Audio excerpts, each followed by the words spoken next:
Which of the followings you prioritize? Money, love, or beauty? Which of the followings you prioritize? Money, love, or beauty? Okay, come again, sir. One last time. Which of the following you prioritize? Money, love, or beauty? Thank you so much for that very interesting question. Let me go directly. Ladies and gentlemen, the question that was given to me is, which one thing do I prioritize? Is it money? Is it beauty? Or is it the other thing? Most definitely, ladies and gentlemen, a lot of people would use and would choose beauty because beauty nowadays is an ornament that is seen on the face na pag maganda ka, papakinggan ka ng mga tao.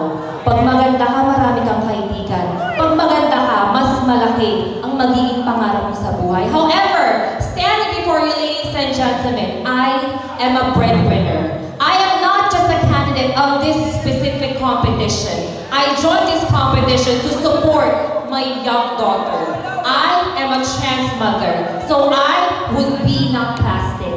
I would prioritize money. Why do I say so, ladies and gentlemen? Because money is the most capital. It is the priority of any given person. It is needed in order for us to survive. Paano tayo mabubuhay sa inaraw-araw na ginawa ng Diyos kung wala tayong pagtustos para sa pangangailangan natin, sa pagsuporta sa ating mga anak, sa ating pamilya, lalong-lalo na sa mga tao na nagtataguyod, katulad namin, mga parte ng LGBTQ. You know what, ladies and gentlemen, I always believe that money can be the root of everything evil, but it is always depending on that specific person, on how you are going to use money to negativity or positivity. Just like the people of this community, the organizers, they use their capital as an investment to give happiness to everyone and anyone. And in return, you feed my family and my young baby. So I am giving you the happiness back. So therefore, ladies and gentlemen, honorable panel, if I'm going to prioritize one thing, iisa lamang po. Yun ay magkaroon ng pera sa aking bulsa. Dahil alam ko, bilang isang bakla, na hindi madamot sa pamilya at sa iba, ang pera na yon ay mapupunta sa tama at sa kawang-kawa. Maraming salamat po. I picked Judge LP, am I right? Yes. Judge number 5, Engineer LP. Good morning. Good morning, sir. Good morning. If you were to lose your hearing tomorrow, what would you like to hear today? Sir, sorry. Sa Tagalog na. Kung mawawalan ka ng pag-rinig bukas, ano ang gusto mong marinig ngayon? Okay. I am the one who got being questioned, so I am the one who is responsible to answer it. Kung mabibingin po ako bukas, ano po muna ang gusto kong marinig ngayong gabi? Wala na pong palapalapo. Wala na po kung ano-ano pa. Ito po ay ang sabihin na ang panalo ngayong gabi ay walang iba kundi si candidate number 9. Bakit? Sapagkat ako po ay lumaban ng patas. Kung mabibili man po ako bukas, magiging masaya po ako. Bakit? Dahil sa huling panahon na aking narinig ko ang pangalan, binanggit ang aking lugar na kung saan pinagmamalaki ko ito. Naniniwala ako na bilang produkto ng Hagonoy Bulacan, masasabi ko na isa akong produkto nito dahil nanalo ako sa patimpalang na ito. At kung manalo man ako sa patimpalang na ito at maging bingi bukas, mayroon pa rin akong bibig na maaaring makapag-inspire sa ibang tao. Ikikwento ko ang buhay ko at pinagdaanan ko. Maging bingi man ako, naniniwala ako na hindi dito natatapos ang buhay ko. Oo, tama, bingi lang ako. Pero may kamay, may paa, may puso at may isip pa rin ako na magpa-process para maging mabuting tao, hindi lamang para sa sarili ko, bagkus para sa pangkalahatan nang sagay maging inspirasyon ako. Muli, ang gusto ko pong marinig ay si candidate number 9 ay tinanghal bilang title ngayong gabi. Salamat po. Kung bibigyan ka ng pagkakataon bilang LGBT community or pinaiyak ng lahi na tumakbo bilang kagawan ng iyong barangay, anong plataforma ang iyong ihahain bilang parte ng LGBT? I just wanted to clarify, ma'am, is it only for us LGBT or in general? In general. In general. Thank you so much po. Well, ladies and gentlemen, standing in front of you is an aspirant SK Councilor in our barangay. Therefore, ladies and gentlemen, ano nga daw po ba ang plataforma na gusto ko hong ihayag at ipatupad sa aming barangay higit sa aming lungsod ng Baliwag? Ang aking pong ama ay isang dakilang magsasaka.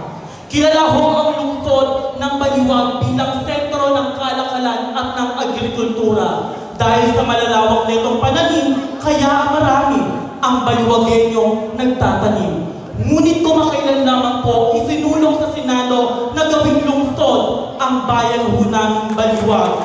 Sa kabilang banda, nais nitong magandang tanawin, magandang adhikain para ho sa kanilang nasasakupan. Marami ho ang maapektuhan, kagaya ho ng aking amang magsasaka. Kung magkakaroon lamang po ako ng plataforma, iyon ho, to uplift the life of Filipino farmers. Why? Dahil kung magkakaroon lamang po tayo ng sapat na irigasyon sa pagpapatubig, murang interes para sa kapital na kanilang utangin, libre na pataba sa kanilang lupa, matutulungan ho natin ang ating kapatid na magsasaka. Isang katanungan po ang bumagabag sa aking isipan. Sino nga daw po ba ang tunay na mahirap? Kayo ho bang mga tao na nakaapak ang paa sa lupa ng karasan ng lipunan? O kaming magsasaka na nakaapak ang aming paa sa putikan, hindi alintana ang init ng araw, may maihapag lamang sa inyong kapal? Ladies and gentlemen, I think it is a high time for us to open this topic kasi kung sino pa yung mga gumagawa ng pagkain, sila pa yung walang maihain. Hindi mo ba tama? Kaya kung magiging SK man po ako ng aming barangay, palalawin ko po ang aking plataforma. Dahil sabi nga, tayo magkapit-busy, maghawak-hawak ng kamay upang sa pag-unlad ng buhay, walang maiiwan sa laylayan ng ating lipunan. And that will be my simple answer to your very difficult question. And I know it can be good to a wise man. Thank you. Hi, good morning. Against ka ba sa same-sex marriage at bakit? Thank you for that very nice and interesting question. Am I against same-sex marriage and why? Definitely, yes. I am against of same-sex marriage. I'm so sorry to say that sa lahat po ng miyembro ng LGBTQIA+ community, but I am in favor of same-sex union. Why? Because in same-sex union, an LGBT couple or partner will given an equal privilege just like those who are straight men and women. Magkakaroon ng pantay na karapatan katulad ng kasal na lalaki at babae, katulad na lamang sa pag-aampon ng bata. At kapag halimbawa, hindi po ba, minsan, kapag meron tayong partner nagkaroon ng sakit, hindi po tayo makapirma sa hospital. Bakit? Kasi naghahanap sila ng pamilya at sinasabi nila na ang pamilya lamang ang may karapatan upang pumirma para sa kanilang kadugo. Let us not accept that fact.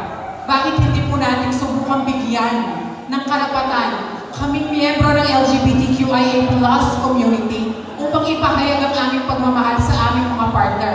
At kung pipirma kami para sa aming mga partner, hindi naman po namin sila ipapahama, di po ba? I am in favor of same-sex union because I always believe that love is not found what is inside our between two legs, but love is here.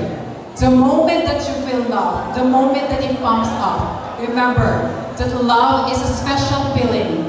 Love has no gender, love knows no boundaries, and most importantly, love conquers all. Thank you. That's right. Alam naman po natin na hindi naman po lahat ng tao ay perfecto. Lahat po tayo ay nagkakamali. Ginawa ko lamang po tumingin sa tabulation para nang sa ganun po, alam ko kung saan po ako nagkulang dahil ako po ay tumatanggap ng pagkatalo. Para sa susunod kong paglaban, alam ko kung ano ang pupunan ko. Again, thank you, sir. Thank you, ma'am. I think, Sir Earl. Ayan. Okay. So, judge number 2. Good morning. Good morning. My question is, if beauty pageant nowadays focuses on a beauty, on a heart, and personality, then why there's physical requirements? Again, sir. Again, if beauty pageant nowadays focuses on a beauty, on a heart, and in personality, then why there's physical requirements in joining beauty pageant?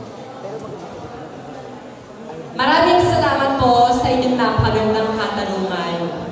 Marahil, marami pong bagay ang pumasok sa aking isipan dahil bilang isang parte o bilang isang grupo ng mga pionera, para po sa akin, ang tinutukoy ko ay ang qualification para naman po kung tayo po ay lalaban ng international, tayo ay maihaharap, hindi lamang mo tungkol ito sa katawan o kung gaano kakinis ang iyong balat. Bagkus, pinapatunayan lang natin mga Pilipino na kahit sa ang sulok ng mundo, kaming mga Pilipino ay walang inaatrasan dahil ang lahi namin ay lahi ng larasa, balyente, lahing walang sinusukuan. Dahil alam naman ho natin sa isang ganitong patimpala, hindi lamang po ganda, hindi lamang po talino o puso ang inananin. Tinitignan din ho kung ano ho ang kayang ibigay ng mga nasa harapan nyo. Dahil ang tunay na meaning ng beauty queen para sa akin, ayun ho ay ang maging boses para sa mga taong walang kakayahang magsalita. Ang ibig ko lamang mong sabihin, ang plataforma mong ginagawa ito para lamang mo kami po ay mag-empower ng mga taong minamaliit at nais ko pong i-empower ang mga kababaihan. Dahil alam naman po natin sa panahon ngayon, ang mga kababaihan ay marami pong nasasaktan, marami yung ginagahasa, at nandito po ako sa inyong harapan upang isa sa maging boses nang sa ganon, ma-empower natin ang mga kababaihan. At ang aking sagot ay walang halong palabok mula sa puso. Maraming salamat po. Maraming salamat sa aking... Kung bibigyan ka ng pagkakataon na lumahok sa pambansang paligsahan para sa ikatlong lahi, ano ang iyong magiging advocacy? I just would like to state first that we need to clarify that question. I would like to ask what is specific thing or event that you'd like me to join first so that I can address my advocacy. Okay. It's a paligsahan para sa passion. Thank you. For me, the greatest thing and advocacy that I would like to share here, lalong-lalo na sa mga kabataan, higit sa lahat sa mga nakakatanda, ay ang advokasya na stress, anxiety, depression ay nag-i-exist dahil hindi po biro na ma-stress ang tao, physically and mentally. Marami ang nagsasabi sa atin na, nako, gawa-gawa mo lang yan eh. Nako, arte mo lang yan. Wala ka naman talagang sakit. Which for me, it's a big no-no. Napakasakit marinig sa isang tao na hindi naiintindihan kung ano ang nararamdaman namin. Hindi po namin ma-explain ng maayos kung ano ang stress, kung ano ang anxiety, kung ano ang depression. Many of us saying that when you are stressed, hindi ka makapag-isip ng tama. Aligaga ka.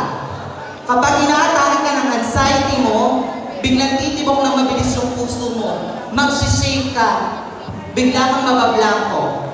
Kapag na-depress ka, ito ang pinakamalala. Gumagawa ka ng sariling mundo mo sa utak mo. Napapanood yung ba minsan, yung mga taong bigla na lang nawawalan ng kuliran? Kung meron po kayong mahal sa buhay na naranasan yon, nais ko lamang pong sabihin na kapag may nanghingi ng tulong sa inyo at kapag may nalulungkot na kapamilya at kaibigan nyo, nawa po ipahiram natin ang ating tainga. Pakinggan lamang po natin sila. Higit sa lahat, ipahiram natin ang puso upang magbigay ng payo na hindi ka nag-iisa. Sa laban na ito, nandito ako. Gagabayan kita at kasama mo kung ipapanalo ito. Maraming salamat po.